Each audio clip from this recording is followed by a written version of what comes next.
दोस्तों NCERT EVS कक्षा 3 से 5 के अध्यायवार नोट्स की पहली कक्षा के साथ आज की इस वीडियो में आपका स्वागत। आपकी परीक्षा में पाठ्य पुस्तक से प्रश्न उठाए जाते हैं, इसलिए बेहतर यह है कि पाठ्य पुस्तक के पाठ के महत्वपूर्ण बिंदुओं से आपको अवगत करा दिया जाए। पर्यावरण अध्ययन आसपास कक्षा 3 को सबसे पहले हम देखेंगे। पर्यावरण जो होता है, इसके अंतर्गत हम आसपास के सभी भौतिक एवं अभौतिक तत्वों का अध्ययन करते हैं। आपने देखा होगा, गौर किया होगा कि पर्यावरण की पाठ्य पुस्तक में जो भी चैप्टर होते हैं वे आसपास के वातावरण से ही लिए जाते हैं। पर्यावरण का अर्थ ही होता है परिजोर आवरण, हमारे चारों ओर की वस्तुओं का अध्ययन। प्राथमिक स्तर पर बच्चों को पर्यावरण की शिक्षा दी जाती है, विज्ञान सामाजिक विज्ञान की नहीं, क्योंकि बालकों का बौद्धिक स्तर जो होता है काफी कम होता है। इसीलिए विज्ञान सामाजिक विज्ञान संबंधी शिक्षाएं इसे पर्यावरण में ही दी जाती है। इस स्थिति में मूल शब्दों का ही प्रयोग किया जाता है जिसे आसानी से समझा जा सके। जैसे जानवर का हम प्रयोग करते हैं, न कि केचुआ आदि जैसे जीव का। केचुआ के बारे में मैं बतला दूं कि यह एक ऐसा जंतु होता है, ऐसा प्राणी होता है जिसके पास पांव नहीं होते, वह रेंगता है। सांप भी ऐसा जंतु है जिसके पास पांव नहीं होते, वह रेंगता है। प्रेमचंद्र की काफी लोकप्रिय पुस्तक है पंचतंत्र। इसमें खरगोश और केचुआ की कहानी का विस्तार पूर्वक वर्णन है। बच्चों में सृजनात्मकता क्षमता होती है और सृजनात्मक गतिविधियों में हिस्सा लेना पसंद करते हैं। उंगली और अंगूठे पर रंग लगाकर चित्र बनाना उन्हें काफी अच्छा लगता है। इस तरह हम उसे तरह तरह के डिजाइन बनाने के लिए प्रोत्साहित कर सकते हैं। बच्चों को सदैव प्रोत्साहित करना चाहिए कि वो अलग अलग जानवरों को ध्यान से देखें और मन ही मन में उसके चित्र बनाएं। आवश्यकता पड़ने पर उसे समूह में भी चित्र बनाने में सहायता करें। इस तरह बच्चों में रचनात्मकता सृजनात्मकता का विकास होगा। एक खास पहेली होता है चित्र से संबंधित, जिसे जिग्सा कहते हैं। जिग्सा एक चित्र पहेली है। इसमें होता क्या है कि चित्रों को विखंडित कर दी जाती है, फिर उसे चित्र का रूप देने का प्रयास किया जाता है। यह एक प्रकार का खेल है, हमें इसका ध्यान भी रखना चाहिए। आपने देखा होगा कि कोई आकृति है बिल्ली की, इसको अलग अलग टुकड़े कर दिए गए, पांव अलग, हाथ अलग, फेस अलग, आंख अलग। अब सबको जोड़ना है ताकि वह बिल्ली दोबारा बन जाए। इस तरह बच्चों में मानसिक क्षमता का भी विकास होगा। इस पहेली को कहते हैं जिग्सा। जिग्सा ऐसा बनाए कि उसमें कुछ चुनौतियां हो, सीधे टुकड़े न हो, जिसे आसानी से जोड़े जा सके। यानी जब तक सोचेगा नहीं तब तक उसके मानसिक विकास नहीं होगा। बच्चे जो विद्यालय में आते हैं अपनी मातृभाषा के साथ आते हैं। हमें यह चाहिए कि बच्चों से पूछे कि छुपन छुपाई अंतराक्षी आदि खेलों को तुम किस नाम से पुकारते हो। यह एक प्राचीन खेल है, अलग अलग क्षेत्रों में अलग अलग नाम से जानी जाती है। हमारे आसपास जितने भी पेड़ पौधे हैं उसमें विविधता होती है। बच्चे खेल खेल में भी इसे महसूस कर लेते हैं। बच्चों को कविता अच्छा लगता है, उन्हें जबरदस्ती याद करने को नहीं कहा जाए। अच्छा होगा कि सभी बच्चे कक्षा में साथ गाएं। कोई भी पढ़ाई हो उसे कविता के माध्यम से पढ़ाकर बच्चे को याद करा सकते हैं। पेड़ के जो पत्ते होते हैं उसमें भी काफी ज्यादा भिन्नता देखने को मिलती है। कोई पत्ता लंबा होता है, कोई छोटा, कोई भूरा, कोई हरा। इस तरह वृक्ष के लंबाई और वृद्धि पर ये निर्भर करते हैं। बड़े पेड़ के पत्ते बड़े होते हैं, छोटे पेड़ के पत्ते छोटे होते हैं। एक कविता है पत्ते, जिसके लेखक है विजेंद्र पाल सिसोदिया। विजेंद्र पाल सिसोदिया पत्ते कविता के लेखक हैं। एक कलाकार थे, काफी मशहूर थे, उनका नाम था विष्णु चिंचालकर। ये इंदौर मध्य प्रदेश के थे। ये क्या करते थे कि सूखे पत्ते से चित्र बनाते थे और काफी ज्यादा विख्यात थे। सूखे पत्तों से बहुत अच्छे चित्र बना लेते थे। हम भी बच्चे को प्रयास करा सकते हैं कागज और पत्ते की सहायता से चित्र बनाने का। जिस तरह हमारे घर में फैमिली मेंबर होते हैं, उसी तरह बच्चे को प्रेरित करना चाहिए कि वो एक पेड़ से रिश्ता निभाए, उसकी आवश्यकताएं पूरी करे। उदाहरण के लिए उसे पानी दे, उसकी देखभाल करे, उसको बारीकी से देखे। इससे क्या होगा कि पर्यावरण के प्रति बच्चे का लगाव बढ़ेगा। एक कविता है पानी, इसके रचनाकार है श्री प्रसाद। पानी रे पानी की कहानी का वर्णन किया गया है। पानी की आवश्यकताओं को, पानी की विशेषताओं को बतलाया गया है इस कविता में। आज भी बहुत जगह है कि समाज में भेदभाव है, वहां आम स्वरूप से बहुत सारे लोगों को पानी नहीं दिया जाता है। हमारा जो पहला परिवार है किसी भी बच्चे का, वो स्कूल नहीं बल्कि माता। आमतौर पर बच्चे विद्यालय में शिक्षा ग्रहण करते हैं, लेकिन स्कूल से पहले उसका परिवार ही उसका विद्यालय है। बच्चे अपने माता पिता और समूह के साथ इंटरेक्ट करते हैं और बहुत कुछ सीखते हैं। बच्चे अपने परिवार से हंसने का, गाने का, बातचीत करने का बहुत सारे तरीके सीखते हैं। मकान और घर में डिफरेंस होता है। कोई मकान है, एक दिन वो घर बन, हर घर के अपने रूल होते हैं, नियम होते हैं, घर के तौर तरीके होते हैं। एक कविता है घर प्यारा, इसके लेखक हैं भारत ज्ञान विज्ञान समिति। भारत ज्ञान विज्ञान समिति ने घर प्यारा कविता को लिखा है।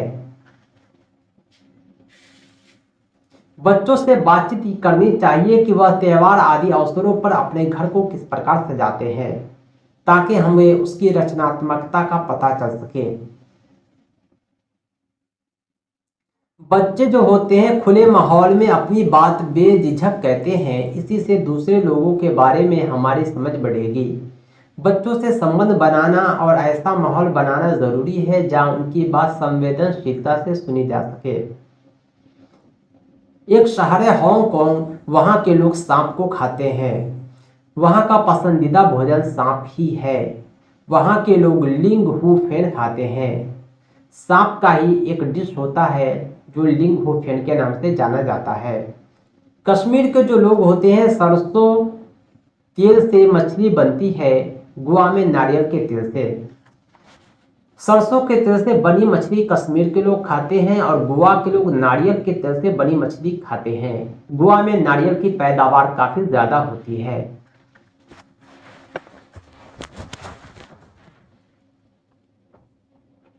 केरल के लोग जो है नारियल डालकर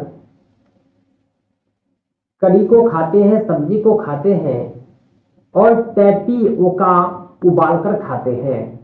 वहां का पसंदीदा भोजन नारियल डाली हुई करी और उबला हुआ टैपियोका है। बच्चों के पुस्तकों में जो पक्षी है उसे पर्यावरण में मौजूद पक्षी से पहचान कराई जाए और पक्षियों के गुण आदि पर भी चर्चा किया जाए। इस प्रकार पक्षियों के प्रति बच्चों में रुचि बढ़ेगा। बादल आए कविता हरीश निगम चकमक एकलव्य से लिया गया है। बच्चों के बारिश से जुड़े अनुभव को सुनने से बारिश से होने वाले अच्छे और बुरे प्रभाव दोनों पर चर्चा होनी चाहिए। इसके अलावा खाना पकाने के अलग अलग तरीकों पर भी हम बच्चों से अनुभव साझा कर सकते हैं। घरों में उनके घर किस तरह खाना बनता है, ईंधन के रूप में क्या प्रयोग होता है, साथ ही साथ उस ईंधन का पर्यावरण पर क्या प्रभाव पड़ेगा, इस पर भी चर्चा कर सकते हैं। एक कविता है रेलगाड़ी, इसको लिखने वाले हैं हरेंद्र नाथ चट्टोपाध्याय। पाठ को पढ़ने से पहले बच्चों को चित्र को देखने और समझने का मौका देना चाहिए। इससे क्या होगा कि बच्चों में चित्र अवलोकन के कौशल का विकास हो जाएगा। बच्चे कहानी में भी रुचि लेते हैं। कहानी के पात्रों की मदद से वे संवेदनशील हो जाते हैं। जो लोग देख नहीं सकते उनके पढ़ने का एक खास तरीका है जिसे ब्रेल लिपि कहते हैं। ब्रेल लिपि में होता क्या है कि एक मोटे कागज पर एक नुकीले औजार से उभरा हुआ बिंदु रहता है, छूकर पढ़ा जाता है। अगर हम बच्चे को ब्रेल लिपि की जानकारी दिखा रहे हैं तो उस समय वास्तविक ब्रेल शीट दिखाना बेहतर रहेगा ताकि बच्चे उभार को अच्छे से समझ सके। रूढ़िबद्ध धारणा जैसे लड़का लड़की में भेदभाव, लिंग विषमता पर चर्चा भी होनी चाहिए, लेकिन ध्यान रखना चाहिए कि किसी के भावनाओं को ठेस न पहुंचे। बच्चों के परिवेश में दवाई के रूप में प्रयोग किए जाने वाले पेड़ पौधों की पहचान व उनका उपयोग पारंपरिक ज्ञान की परख और समझ का मौका देता है। बच्चों को बतलाना चाहिए कि ये तुलसी का पेड़ है, ये औषधीय पौधा है, इसका क्या उपयोग है।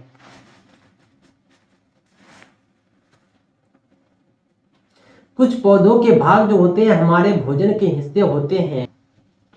जब मिट्टी के बर्तन बनाते हैं तो उसके कपड़े गंदे होते हैं, लेकिन वे करके सीखते हैं इसलिए आनंदित होते हैं। स्थानीय मशहूर खिलाड़ियों पर जानकारी एकत्रित करवाना चाहिए जो बच्चों को खेलों के बारे में ज्ञान और खिलाड़ियों के प्रति सम्मान को बढ़ावा देगा। बच्चे को चिट्ठी के बारे में बतलाना है और कक्षा कक्ष में मित्र के नाम लिखवाना भी है। इससे बच्चे चिट्ठी को समझेंगे। अतिरिक्त जानकारी अपने परिवार के बूढ़े सदस्य वो ले सकते हैं। स्थानीय परिवेश को देखते हुए बच्चों को अन्य माध्यम जैसे मोबाइल फोन, ईमेल आदि पर भी चर्चा कर सकते हैं। जगह जगह के अनुसार लोगों के मकानों में भी विविधता होती है। हम बच्चे को असम, राजस्थान, दिल्ली, अन्य पहाड़ी इलाकों को दिखला सकते हैं कि यहाँ के परिवेश में किस प्रकार विविधता है, मकान किस प्रकार अलग होते हैं। असम का एक गांव है मोलन गांव। यहाँ काफी बारिश होती है, इसलिए यहाँ के लोग जमीन से 10-12 फुट ऊंचे मकान बनाते हैं। इन्हें मजबूत बांस के खंभों पर बनाते हैं। ये घर अंदर से भी लकड़ी के ही बने होते हैं। मनाली जो है एक पहाड़ी इलाका है। यहाँ बारिश और बर्फ ज्यादा पड़ती है। जब ठंड ज्यादा हो जाती है तब धूप में बैठना अच्छा लगता है। यहाँ के मकान पत्थर या लकड़ी के बनते हैं। दिल्ली में काफी ऊंचे ऊंचे मकान हैं जो ईंट और सीमेंट के बने हुए हैं। राजस्थान में बारिश कम होती है, यहाँ गर्मी ज्यादा होती है। यहाँ के लोग मिट्टी के मोटी दीवारों में रहते हैं। छतें कटीली झाड़ियों की बनी होती है। बर्फीले जगह में बर्फ के घर भी बनाए जाते हैं जो इग्लू कहलाते हैं। हाउस बोट घर जैसा होता है जो झील और छोटी छोटी नदियों में अस्थायी निवास स्थान होता है। हम बच्चों के साथ जानवर के बारे में भी चर्चा करेंगे ताकि बच्चे जानवर के प्रति संवेदनशील हो जाए। हम बच्चों को पक्षियों का प्याव बनाने में मदद करेंगे। इसे बाहर रख रखाव के बारे में बतलाएंगे कि पक्षी इस किस प्रकार इससे लाभान्वित होंगे। पशु पक्षी के साथ प्रेम से पेश आना चाहिए, उसे प्यार से सहलाना चाहिए, उसे सताना अच्छा नहीं होता। राजस्थान जैसे जगह पर पानी की काफी दिक्कत होती है। वहां रेत ही रेत है, जमीन में पानी नहीं है। बावड़ी जो है वहां सूख जाती है। पानी का छोटा तालाब कहीं कहीं होता है तो पानी काफी दिक्कत से लोग जुटाते हैं, अपनी आवश्यकताओं की पूर्ति करते हैं। आपने देखा कि राजस्थान के रेतीले प्रदेश की जिंदगी कैसी है। बारिश का पानी भी टंकी में सुरक्षित रख सकते हैं, कहीं भी सुविधा अनुसार टंकी बना सकते हैं, घर के आंगन में भी, क्योंकि पानी को बचाना काफी जरूरी है। स्थानीय लोग पानी को किस प्रकार बचाते हैं, किस तरह पानी बचाकर अपनी आगामी आवश्यकताओं की पूर्ति करते हैं, हम बच्चों से उसके अनुभव साझा कर सकते हैं। बच्चे को परिवार के बारे में बतलाना है, परिवार कितने तरह के होते हैं उस पर भी चर्चा होनी चाहिए। प्लस का जो चिन्ह होता है, यह अस्पताल को बतलाता है। नक्शे में निशान बनाने की आवश्यकताओं को स्पष्ट करना, बच्चों द्वारा निशान बना चर्चा करना रुचिकर और उपयोगी होता है। दोस्तों, आज के लिए इतना ही। हम आगे के लेसन नेक्स्ट डे कवर करेंगे। इसी प्रकार हमारी कक्षाएं चलती रहेगी। आप हमारे चैनल को सब्सक्राइब करें, इस वीडियो को लाइक और शेयर करें। कंप्लीट नोट्स के लिए, क्रैश कोर्स मॉक टेस्ट के लिए आप हमसे संपर्क करें 7631314948 पर। इस नंबर पर आप कॉल भी कर सकते हैं, व्हाट्सएप भी। Thanks for watching. BPSC teacher के कंप्लीट प्रिपरेशन के लिए आप हमारा सिलेबस बेस्ड कंप्लीट नोट्स और क्रैश कोर्स जरूर प्राप्त करें। हमारे नोट्स को आप पीडीएफ के अतिरिक्त प्रिंटेड कॉपी भी बाय पोस्ट अपने पते पर प्राप्त कर सकते हैं। हमारे विषयवार नोट्स आसान भाषा में तैयार किए गए हैं। साथ में आपको ऑब्जेक्टिव क्वेश्चन के कलेक्शन भी दिए जाएंगे। साथ ही साथ प्रैक्टिस सेट मॉक टेस्ट के अतिरिक्त प्राइवेट वीडियोज लाइव क्लास के माध्यम से परीक्षा तक कंप्लीट तैयारी कराएंगे। तो दोस्तों, देर किस बात की, अभी संपर्क करिए 7631314948 पर। इस नंबर पर आप कॉल भी कर सकते हैं, व्हाट्सएप भी।